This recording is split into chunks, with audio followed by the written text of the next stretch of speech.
Bismillahirrahmanirrahim. Assalamualaikum warahmatullahi taala wabarakatuh. Salam sejahtera dan selamat petang kepada rakan-rakan media. Berdiri bersama dengan saya ialah Datuk Dr. Rohaizat, Dr. Nurhayati Rusli.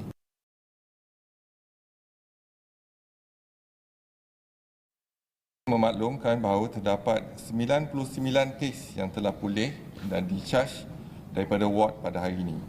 Ini menjadikan jumlah kumulatif kes yang telah pulih sepenuhnya daripada jangkitan COVID-19 dan telah discharge daripada ward adalah sebanyak 3,762 kes, iaitu bersamaan dengan 65.5% daripada jumlah keseluruhan kes. Sehingga 25 April 2020 jam 12 tengah hari, terdapat 51 kes baru yang telah dilaporkan kepada CPRC. Ini menjadikan jumlah kes positif COVID-19 di Malaysia adalah sebanyak 5,742 kes. Oleh itu, jumlah kes aktif dengan kebolehjangkitan COVID-19 adalah 1,882 kes dan mereka telah diasingkan dan diberi rawatan di hospital. Sehingga kini, seramai 36 kes positif COVID-19 sedang dirawat di unit rawatan rapi dan daripada jumlah tersebut, 16 kes memerlukan bantuan pernafasan. Daripada maklumat terkini yang dilaporkan ke CPRC Kebangsaan, duka cita dimaklumkan bahawa terdapat pertambahan 2 kes lagi kematian berkaitan dengan COVID-19. Justru jumlah kumulatif kes kematian COVID-19 di Malaysia adalah sebanyak 98 kes, iaitu bersamaan dengan 1.7% daripada jumlah keseluruhan kes. Kes kematian ke-97 iaitu kes 2,354 merupakan lelaki warga negara Malaysia berumur 62 tahun dan mempunyai latar belakang penyakit jantung. Beliau telah dirawat di Hospital Sungai Buloh, Selangor pada 28 Mac 2020 dan disahkan meninggal dunia pada 25 April 2020 jam 3.53 pagi. Kes kematian ke-98 iaitu kes 2,806 merupakan perempuan warga negara Malaysia berumur 62 tahun dan mempunyai latar belakang penyakit darah tinggi. Beliau mempunyai sejarah kontak rapat dengan kes positif COVID-19 iaitu kes 1,346 yang merupakan anak beliau.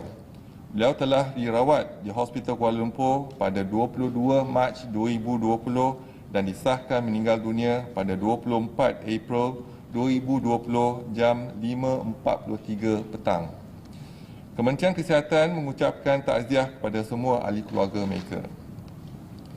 Kementerian Kesihatan Malaysia ini memaklumkan status terkini kluster PUI Bali di Kuantan di sebuah pusat perubatan yang telah melibatkan golongan pesakit dan anggota kesihatan.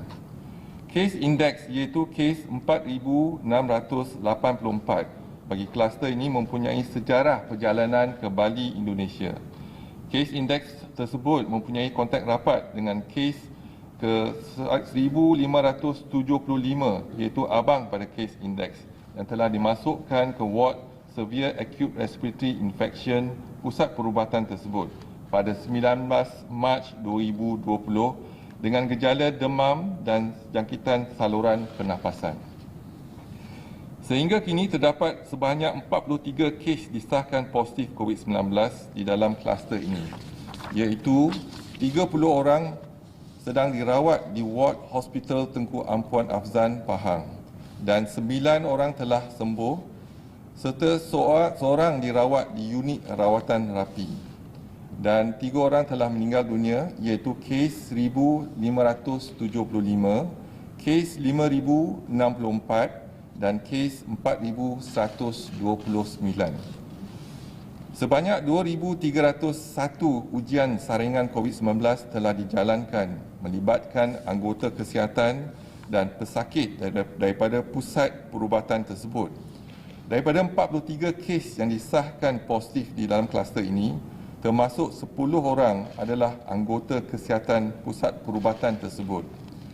Langkah-langkah kawalan penularan jangkitan COVID-19 sedang digiat dijalankan dengan kerjasama rapat dengan Kementerian Kesihatan Malaysia, termasuk proses nyah cemar dan pemindahan pesakit ke hospital-hospital Kementerian Kesihatan Malaysia yang berdekatan. Ini adalah untuk memastikan pusat perubatan tersebut selamat dan diyakini bebas daripada jangkitan COVID-19. Kementerian Kesihatan Malaysia ingin mengingatkan semua anggota kesihatan kerajaan dan swasta tentang kepentingan untuk menggunakan alat penutup mulut dan hidung, terutamanya semasa mengendalikan kes-kes influenza-like illness atau severe acute respiratory infection. Selain itu, pemakaian alat pelindung diri iaitu PPE yang sesuai semasa melakukan sebarang prosedur klinikal adalah amat penting. Semua anggota kesihatan dan barisan hadapan turut dinasihati untuk mengamalkan langkah-langkah pencegahan seperti yang telah disarankan, terutama dalam memastikan tangan sentiasa bersih, mengamalkan jarak sosial di dalam dan luar tempat kerja serta pemakaian alat pelindung PPE mengikut keperluan. Seperti yang diumumkan oleh Yang Berhormat Menteri Kanan Kluster Keselamatan, didapati masih terdapat segelintir masyarakat yang ingkar kepada perintah kawalan pergerakan. Diperhatikan juga penduduk zon hijau mulai mengambil mudah situasi tiada kes baru yang dilaporkan dan ini sememangnya merisaukan Kementerian Kesihatan. Kementerian Kesihatan juga khawatir masyarakat alpa lalu mengambil mudah nasihat-nasihat kesihatan yang telah dikeluarkan kerana memikirkan wabak ini hampir selesai. Pada hakikatnya, peperangan menentang musuh yang tidak kelihatan ini masih belum berakhir. Oleh itu, Kementerian Kesihatan Malaysia menyeru kepada semua masyarakat termasuk mereka di kawasan yang diisytiharkan sebagai zon hijau agar tidak leka dan kekal mematuhi PKP. Virus COVID-19 adalah musuh kita bersama, namun harus diingatkan bahawa kelalaian dan sikap ambil mudah masyarakat pula adalah sekutu kepada virus ini. Masyarakat juga perlu mengamalkan jarak sosial selamat sekurang-kurangnya 1 meter daripada orang lain di samping mengamalkan tahap kebersihan diri yang tinggi seperti kerap mencuci tangan dengan air dan sabun. Kementerian Kesihatan akan terus memantau perkembangan kejadian COVID-19 melalui segala maklumat yang diperolehi dan akan dimaklumkan kepada rakyat daripada masa ke semasa. Ingin dimaklumkan, kapasiti harian makmal COVID-19 negara setakat 24 April telah dipertingkatkan kepada 16,385 ujian sehari. Jadi ujian sebenarnya, jumlah ujian seharian untuk 24 April 2020 ialah 14,997. Jadi keupayaan untuk melaksanakan PCR ujian adalah 16,380 untuk setiap hari. Seterusnya, kita ke laporan PKPD COVID-19 di Malaysia sehingga 25 April 2020 jam 12.30 hari. Untuk lokaliti pertama iaitu Menara Plaza City 1, tiada kes positif yang baru, jumlah kekal 51 kes, di mana 37 adalah bukan warga negara Malaysia. Untuk lokaliti Selangor Mansion, ada pertambahan 20 kes positif, menjadikan jumlah kes positif 166 kes, di mana 150 adalah bukan warga negara. Untuk lokaliti yang ketiga iaitu Malayan Mansion, ada pertambahan 3 kes, menjadikan jumlah kes positif 7, di mana 6 bukan warga negara. Dan untuk lokaliti lain-lain di sekitar Masjid India, tiada pertambahan, kekal 3 kes dan ketiga-tiga kes tersebut adalah bukan warga negara. Kesemua empat lokaliti ini ada hubung kait dengan kes indeks dengan dalam perhimpunan di Seri Petaling yang turut dihadiri oleh pekerja bukan warga negara di mana PKPD dilaksanakan. Seterusnya untuk lokaliti Bandar Baru Ibrahim Majid dan kawasan sekitar, tiada pertambahan kes, kekal 193 kes. Lokaliti Kampung Sungai Lui ada pertambahan 1 kes di Madrasah Nabawiyah, iaitu menjadikan jumlah kes positif 158 kes. Dan lokaliti pusat Bandar Utara dan sekitar Pasar Borong Kuala Lumpur ada pertambahan 10 kes, iaitu menjadikan jumlah kes positif ialah 46 dengan 1 kematian, dan 35 kes adalah bukan warga negara. Jumlah saringan dan ujian pusat bandar utara untuk mereka di pusat Bandar Utara dan sekitar Pasar Borong Kuala Lumpur adalah sebanyak 11,177 kes. Seterusnya kita ke kluster perhimpunan di Masjid Seri Petaling, iaitu saringan telah dilaksanakan untuk 31,136 kes. Bilangan sampel diambil adalah 30,025 kes dan kes positif ialah 2,112 kes, melibatkan 5 generasi. Seterusnya, jumlah madrasah dikenal pasti setakat ini adalah 227 dan jumlah pelajar tahfiz dan guru tahfiz dan kaki tangan adalah 14,385. Pun begitu, 6,113 sampel telah diambil bersamaan dengan 42.5% dan kes positif adalah 337 bersamaan dengan 5.3%. Seterusnya kita ke laporan kluster COVID-19 yang aktif di Malaysia sehingga 25 April 2020 jam 12.30 hari. Yang pertama ialah kluster Kampung Sungai Lui, ada pertambahan 1 kes menjadikan jumlah 158 kes. Yang kedua, kluster Pesentren, ada pertambahan 1 kes menjadikan jumlah 89 kes. Dan PUI Bali ada pertambahan 1 kes menjadikan jumlah 43 kes. Lain-lain kluster tiada pertambahan setakat ini. Sekian, terima kasih. Kalau ada apa-apa soalan, silakan. Assalamualaikum, saya Hasna daripada Bernama. Datuk, saya ada soalan. Bilakah rapid test kit dari Korea akan sampai dan berapakah jangkaan KKM untuk saringan populasi rakyat Malaysia dengan kit tersebut, serta adakah KKM akan membuat saringan mengikut syur WHO? Terima kasih. Jadi perbincangan masih dilaksanakan. Jadi kita dah tempah 200,000 kit antigen RTK, rapid test kit antigen.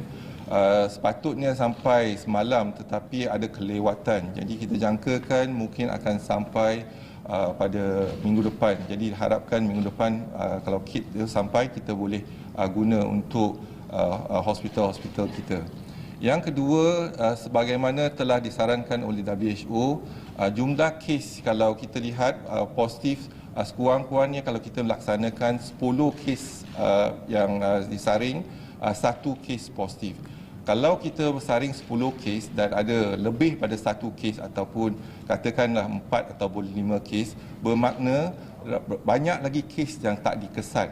Jadi sekurang-kurangnya kita kena kesan 10%. Tetapi kalau kita lihat dari segi pengesanan kita, kita telah melaksanakan saringan ataupun ujian sampel individu 132,361.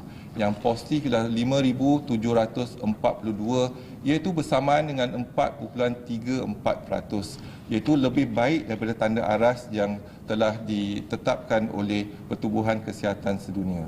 Jadi kita harapkan sekarang ni kalau kita lihat dalam keupayaan untuk kita menjalankan ujian makmal, kita telah mencapai iaitu 16,385, iaitu menggunakan RT-PCR. Dan hari ini semalam kita berjaya menjalankan ujian 14,997, hampir 15,000. Jadi kapasiti untuk ujian kita ataupun keupayaan untuk ujian kita telah ditingkatkan ke 16,000.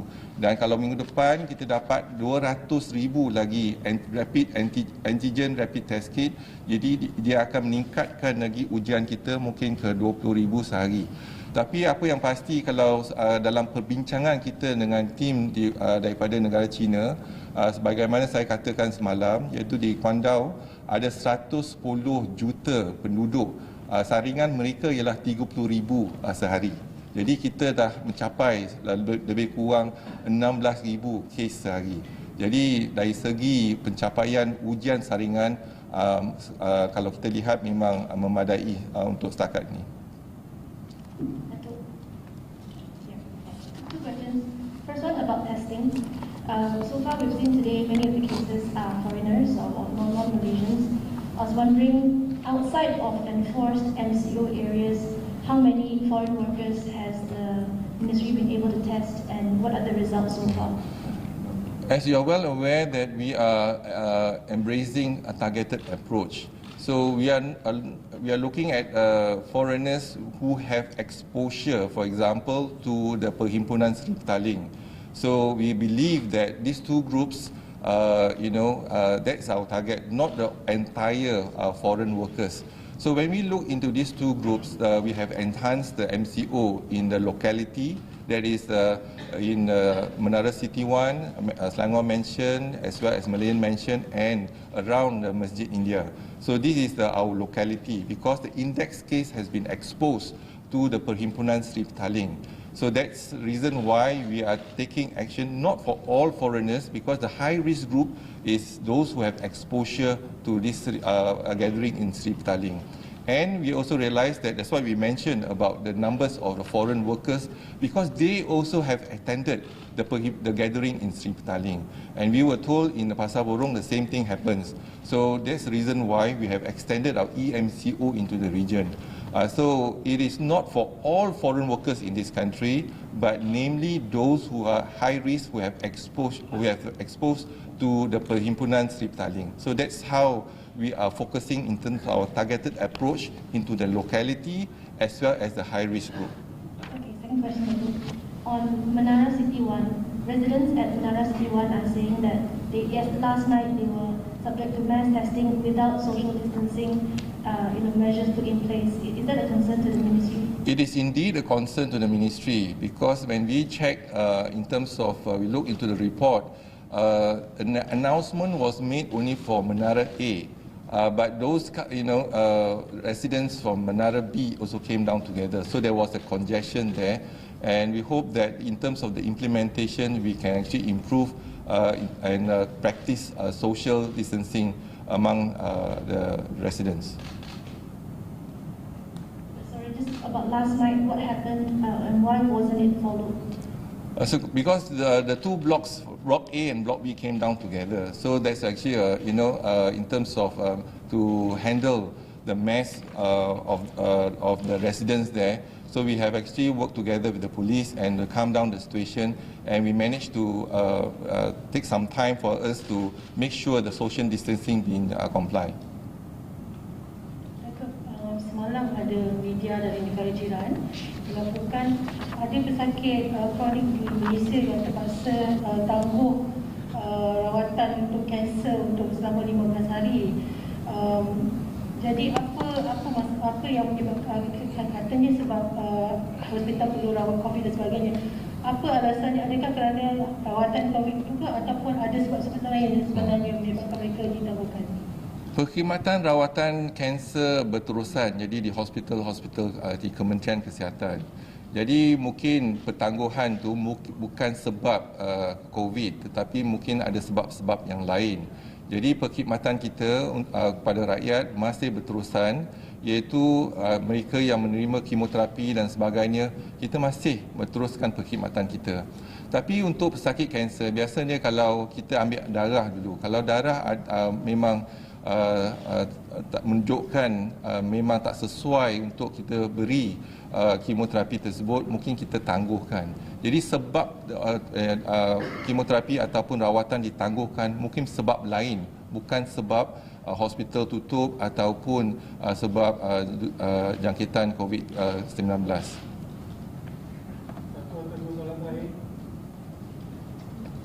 Datuk, kalau boleh dapat figure berapa warga asing yang telah disaring setakat ini? Setakat ni kita dah bersaring 14,187 iaitu warga negara asing, dan yang kes positif setakat ni lah 676 kes yang positif, iaitu warga negara asing yang kita ada targeted, iaitu di kawasan EMCO dan juga mereka yang berisiko tinggi yang ada hubung kait dengan Perhimpunan Isteri Petaling. One more question. Yesterday there was a claim that the death of a man who died after he was discharged and cleared of COVID. So I was just wondering if you could tell us what happened in this case and also what happens to patients when they are discharged. What is the process? Yeah. So I have not got a report yet, but generally, if we suspect even a death and refer to brought to the hospital, and if we suspect there's a COVID infection, we will do the swab. So this is not the first case. We have one case that brought in, and then we have high index of suspicion that it's a COVID infection. We did a swab, and the swab was positive. So that's the reason why once the swab positive, then we will start the active case detection among the family members, close contact, and etc. So this was brought to our hospital, and then we need to do the swab for the patient. The disease, and more importantly, that we have shown in terms of the positivity for COVID-19, it can be from the skin, from the secretion, and from the internal organs, and all that is positive. So it's very important for us to handle those brought in dead with a high index of suspicion of COVID infection. I have not got the full report yet, but I'm just giving a general comment on that. Dato', Assalamualaikum. Salam. Kalau kita lihat di kawasan Selangor Malaysia ni, kes positif itu makin lagi ada. Dan adakah kemungkinan di kawasan Selangor Malaysia ni PKPD akan dilanjutkan? Kita masih memantau. Jadi kalau PKPD akan dikuatkuasakan sampai 28 April, dan kita akan lihat kes-kes tersebut. Jadi saringan bukan hanya sekali kita saring, ada berkali-kali juga kita saring. Jadi apa yang penting ialah kita memantau dan kita tahu mereka, kenal pasti mereka, dan juga kalau ada kes yang positif, kita akan pastikan kita melaksanakan acute case detection, itulah trace and track kawan-kawan mereka ataupun mereka yang berhubung rapat dengan kes positif tersebut. Jadi memang dalam pemantauan Kementerian Kesihatan. Okey, terima kasih. Sekian. Wassalamualaikum warahmatullahi wabarakatuh. Dato', several people were tested positive in Selangor.